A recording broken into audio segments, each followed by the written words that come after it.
যে আল্লাহর দেওয়া সম্পদ না হলে আপনি 1 সেকেন্ড না, 1 ন্যানো সেকেন্ড না, 1 মাইক্রো সেকেন্ড চলতে পারেন না। যিনি বলেন আমার আগামী মাস কিভাবে চলবে, আর আপনার 1 সেকেন্ড কিভাবে চলবে আপনি বুঝেন না? যে কার্বন ডাই অক্সাইডটা ছেড়েছেন আর যে অক্সিজেনটা গ্রহণ করবেন, এটা যদি এখন অনুমোদন না হয়, কত টাকা বিল পরিশোধ করেছেন এই অক্সিজেনের জন্য? অনলাইনে না অ্যানালগে জমা দেন? কোন অ্যাকাউন্টে জমা দেন? এটা কোন অ্যাকাউন্টে? এত কি ভাবেন ভবিষ্যৎ? ভবিষ্যৎ কি? ভবিষ্যৎ তো অক্সিজেন।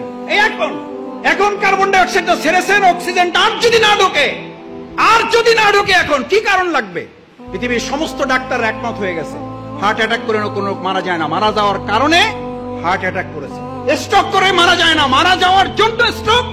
আল্লাহর কাছে জিব্রাইল আমিন না, আজরাইল জান কবজ করার ফেরেশতাকে বললেন, আল্লাহ এমন দায়িত্ব দিয়েছে, লোকেরা তো আমার সেই পরিমাণ গালাগালি করবে যে এই লোকটার জন্য আমরা মারা যাইতেছি। আল্লাহ তাআলা বলেন, তোমার কোনো অসুবিধা নেই, ব্যবস্থা করে দেবো।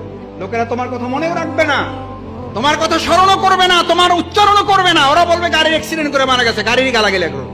ওরা হসপিটালকে গালাগালি করবে, ওরা ডাক্তারকে গালাগালি করবে, ওরা সংগঠনের মিছিলকে গালাগালি করবে। আল্লাহ আমাদের মাফ করুন।